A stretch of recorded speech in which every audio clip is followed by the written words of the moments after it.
Get ready for a deep dive into something that seems really simple at first, but gets complicated really fast. Autonomy. You got it, autonomy. We're going to go deep into some excerpts from the Stanford Encyclopedia of Philosophy. Oh, excellent. Their entry on autonomy and moral and political philosophy. So we're basically looking at what it means to be self-governing. Right. A question that has fascinated philosophers for centuries and has huge implications for how we think about, well, Everything. yeah, pretty much everything from our personal choices to the way society is structured.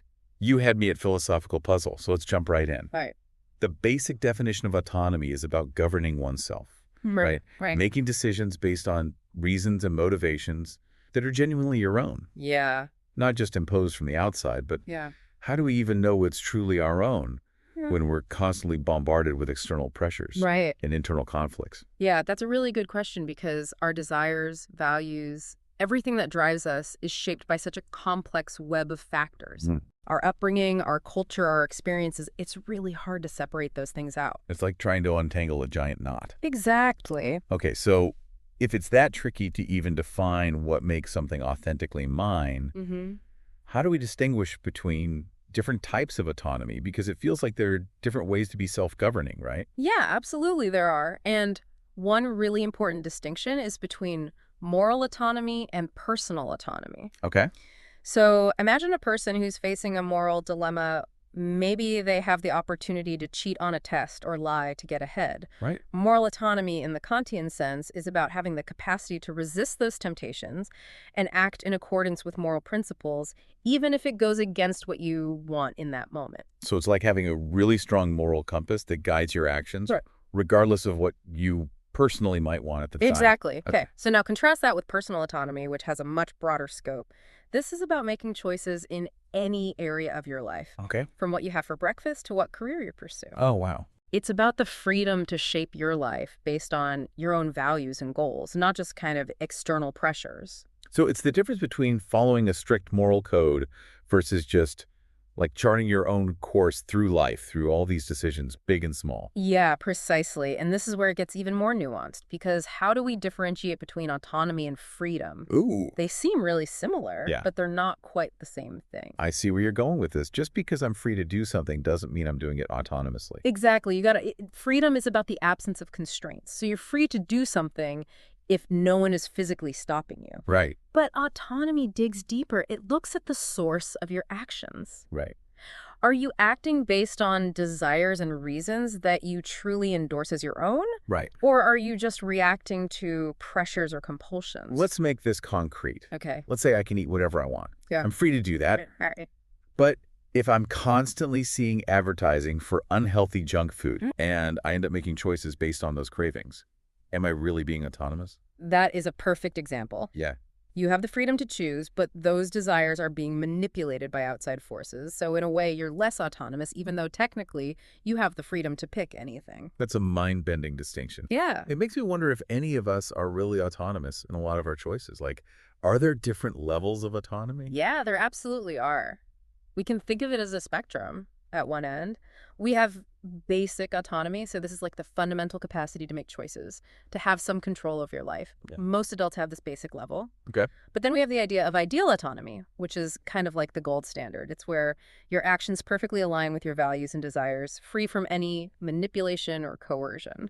So it's like we're aiming for this ideal state of self-governance, but acknowledging that most of us probably fall somewhere in between. Exactly. Listener, where do you think you are on this spectrum? And do you think anyone actually achieves ideal autonomy? That's a great question. And to be honest, philosophers have debated this for a long time.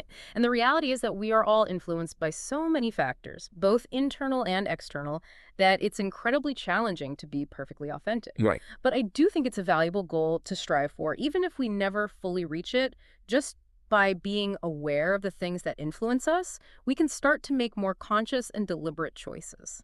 Okay, so if true autonomy is kind of this elusive goal, what are the conditions that need to be met for a person to even get close? Like, what makes someone capable of self-governance in the first place?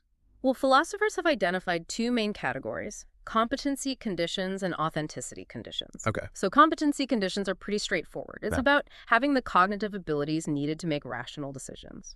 Okay, so things like being able to think logically, weigh different options, understand the consequences of your actions. Yeah, exactly. It's like having the mental software needed to process information and make informed All decisions. right. Without those basic capacities, true autonomy is just impossible. Makes sense. Authenticity conditions, though, that's where things get a little bit more complicated. Okay. This is where we look at desire, motivation, and self-reflection. Oh, boy. Authenticity conditions are about making sure that the choices we make really reflect our values and beliefs, not just whims or external pressures. Okay. It's about making sure our actions are aligned with who we really are at our core. I'm already feeling a little lost in the weeds here.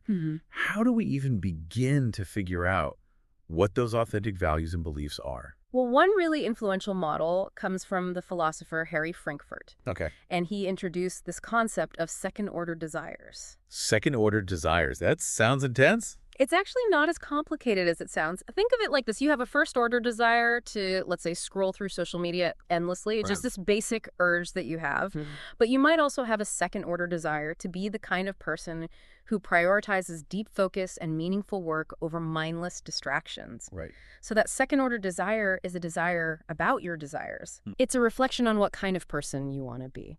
So it's like having a higher level desire that can override or at least try to moderate those lower level impulses. Exactly. It's like having a mental referee Right. trying to keep things in check. So Frankfurt argued that for an action to be truly autonomous, you need to not only have the first-order desire that's leading you to take that action, but also a second-order desire that's endorsing that first-order desire. Okay.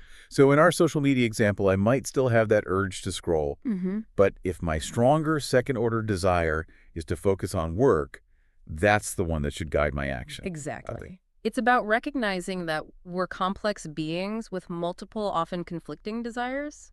Autonomy is about being able to reflect on those desires and make choices that align with the desires we most deeply identify with. Okay. Frankfurt even uses the term wholehearted to describe this kind of identification. Wholehearted, that's a powerful word. So it's not enough to just acknowledge I have this desire I have to truly believe that it's a reflection of who I am. That's the idea.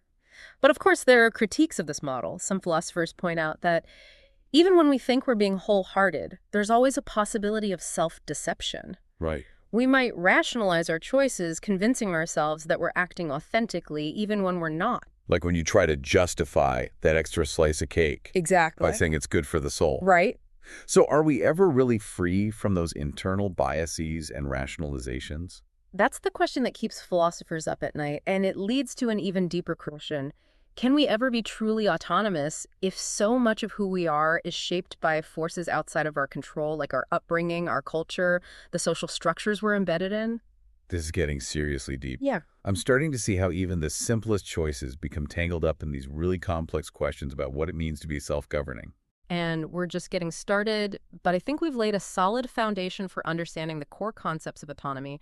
And in the next part of our deep dive, we'll explore how these ideas play out in moral philosophy and why they're so important for our understanding of ethical behavior. I'm already hooked. This is one of those topics that just keeps getting more fascinating the deeper you go. Listen, it's going to give you a lot to ponder.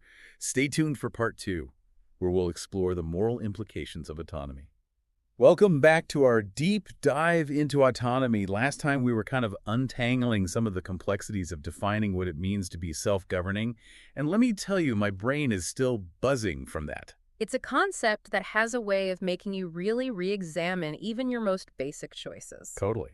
And now we're going to take these ideas and see how they shape our understanding of morality. Okay. How does this concept of autonomy influence our sense of right and wrong, our sense of obligation and responsibility? This is where things get really interesting for me, because we've been talking about autonomy in this very personal, individual sense. Yeah. But now we're connecting it to something so much bigger, like the whole realm of ethics. Exactly. I'm ready to see how this plays out. Well, there's one philosopher who's basically unavoidable when you're talking about autonomy and morality, and that's Immanuel Kant. Kant, yeah, he's kind of a big deal in philosophy. But to be honest, I've always found him a bit intimidating. Yeah, he can be a little dense. Can you break down his view of autonomy for us mere mortals? I'll do my best. No. So, for Kant, autonomy is not just some nice-to-have quality, it's the foundation of morality. Okay. He argues that it's our capacity for rational self-governance that gives us moral worth. Yeah? It's what separates us from objects and makes us deserving of respect. So it's not about just blindly following rules or doing what feels good. Right. It's about using our reason to figure out what's right, and then actually choosing to act accordingly. Exactly. Kant sees morality as rooted in our ability to think for ourselves, to determine our own principles of action based on reason. And he even goes so far as to say that we don't get morality from external sources like God or tradition. Okay. Instead, it comes from within, from our own capacity to reason about right and wrong. So it's like we're each our own moral legislators, creating our own internal laws based on what we believe is right. Yeah, that's a great way to put it. But here's the key for Kant, since this moral law is based on reason and reason is universal. The moral law must also be universal. Right. It can't be one thing for me and something else for you. And this is where his famous categorical imperative comes in. Yes, the categorical imperative. I've heard of that, but I'll admit it's always sounded a bit abstract and kind of Well, mysterious. it's actually a pretty simple idea at its core. It's basically a test we can use to see if our actions are morally permissible. Okay. So the basic formulation is this act only according to that maxim, whereby you can at the same time will that it should become a universal law. So basically, before you act, you ask yourself, would I want everyone to act this way in the same situation? Right. And if the answer is no, then your action is not morally permissible. Okay. I'm starting to see how this connects to autonomy. It's about taking responsibility for our choices and Yeah. making sure we're not making exceptions for ourselves. We're acting on principles that we wouldn't want everyone else to follow. Exactly. And for Kant, this ability to universalize our principles, to step outside of our own selfish desires and see things from this broader, more objective perspective, that's the essence of what it means to be an autonomous moral agent. So in the Kantian view, autonomy is not just about making choices. It's about making choices that are morally justifiable, that we can stand behind universally. It's a pretty high bar. Yeah. Do you think he's being a little too idealistic? Yeah, that's one of the major critiques of Kant's approach. Some philosophers argue that he puts too much emphasis on reason and kind of neglects the role of emotions, intuition, and our personal experiences in shaping our moral decisions. Right, because can a purely rational being really grasp the complexity of real-life moral dilemmas, especially when they involve things like empathy, compassion, love? What's a great point? Sometimes our gut feeling tells us something's wrong, even if we can't logically explain it. Right. And sometimes it's our emotions that motivate us to do the right thing, even when it's hard. Exactly. Like, think about all those everyday acts of kindness and compassion, Right. helping a stranger, comforting a friend in need. Are those driven purely by reason, or do emotions play a crucial role? It definitely feels like emotions are a driving force in those situations. Yeah, right. So does that mean Kant's whole system kind of falls apart if we acknowledge that emotions are part of the equation? Not necessarily. Even critics of Kant recognize that reason is really important for moral decision making. Okay. It's just that they see a more nuanced picture where reason and emotion work together. They influence each other in these really complex ways. So maybe Kant wasn't totally wrong, just maybe a little too focused on reason as the sole driver of morality. Okay, so even if we accept that autonomy is so crucial for ethical behavior, isn't there a risk of it becoming too individualistic? Like, what about our responsibilities to others, to our community, to society as a whole? That's a fantastic question, and it leads to another really important dimension of autonomy in moral philosophy. The idea that autonomy is not just about individual freedom. It's also about recognizing the inherent worth and dignity of other autonomous beings. So my autonomy is only really meaningful if I respect the autonomy of others. Exactly. It's a two-way street. Got it. And for Kant, respecting the autonomy of others means treating them as ends in themselves, not merely as means to our own ends. Okay. It means recognizing their right to make their own choices, even if we disagree with those choices. So it's not about imposing my own moral code on others, but rather creating a space where everyone can exercise their autonomy responsibly while also recognizing the limits of that autonomy when it comes to infringing on the rights of others. Precisely. And this idea of respecting the autonomy of others is also really deeply connected to the concept of justice. A just society is one that recognizes and protects the equal moral worth of all its members, allowing each person the space to live a life guided by their own values and principles. This is all starting to connect in such a powerful way. Autonomy goes from being this abstract philosophical concept to something that has these really profound implications for how we interact with each other, how we structure our societies, even how we think about justice and fairness. And that's what we're going to explore in the next part of our deep dive, those broader social and political dimensions of autonomy. We're going to delve into the world of political philosophy and see how different thinkers have grappled with the challenges of balancing individual autonomy with the needs of a just and functional society. I cannot wait to hear how this all plays out on a larger scale. Listener, we're about to leave the realm of individual morality and venture into the complex world of politics. Get ready for some serious food for thought. Welcome back to the final part of our deep dive into autonomy. Quite. We've explored this concept on a personal level. We delved into its moral significance, and now we're taking it to the macro level. Right. The world of social and political philosophy. I'm ready to see how this idea of self-governance plays out when we start thinking about societies, Yeah. governments, like the whole shebang. This is where it gets really interesting because autonomy is often seen as like the foundation of liberal political thought. It's Yeah. this idea that individuals have inherent rights and freedoms that should be protected from the government. So it's like that classic sentiment, like, don't tread on me. Exactly. The individual versus the state. Right. So liberalism at its core emphasizes individual choice, self-determination, limited government, and the concept of autonomy really provides this strong philosophical justification for those values. Okay, I'm starting to see the connection, but how does this actually play out in different liberal theories? Are we talking about specific philosophers or schools of thought? One way to think about it is through the lens of social contract theory, which had a huge influence on liberal thought. Okay. So thinkers like John Locke and Jean-Jacques Rousseau, they argued that legitimate political authority comes from the consent of the governed. So individuals voluntarily give up some of their freedom in exchange for protection of their rights and the benefits of living in a society. So it's like a trade-off. I surrender some of my autonomy to the state, but in return, the state ensures my safety and other freedoms. Precisely. And this idea of consent is really closely tied to the concept of autonomy, because if I'm not capable of making rational choices about how I'm governed, then my consent isn't really meaningful. Right. It would be like signing a contract without understanding the terms. You can't really consent to something if you don't have the autonomy to understand what you're agreeing to. Exactly. So for this whole social contract thing to work, you need individuals who are actually capable of making informed, autonomous decisions. Exactly. And that's why liberals put so much emphasis on education, freedom of speech, access to information, all those things that empower individuals to think critically and make choices for themselves. It's not just about protecting people from the state. It's about fostering the conditions that allow them to participate in shaping the state. This is all making so much sense. But what about the critics of liberalism? Don't they have some issues with this whole autonomy thing? Oh, absolutely. Liberalism has been challenged from many different angles, and autonomy is often right at the heart of those debates. One major critique comes from communitarians, Okay. and they argue that liberalism's focus on the individual ignores the importance of social relationships and shared values. So they're saying we're not just these isolated individuals making choices in a vacuum, Right. that our communities, our families, our cultures, all of that plays a huge role in shaping who we are and what we believe. Exactly. Communitarians argue that our identities, our values, even our sense of self are deeply connected to our social context. And they worry that this emphasis on individual autonomy can sometimes undermine those communal bonds, leading to a kind of atomistic individualism that erodes social cohesion. So it's like that classic tension between individual rights and the common good. Mm-hmm. How do we balance the need for individual freedom with the needs of the community? Mm-hmm. That's the million-dollar question, and it's one that political philosophers have been wrestling with for centuries. Another challenge to this traditional liberal view of autonomy comes from feminist thinkers who point out that this idea of the autonomous individual often reflects a very male-centric perspective. Interesting. Tell me more about that. How does gender come into play here? Well, traditional models of autonomy often emphasize independence, self-sufficiency, rational decision-making.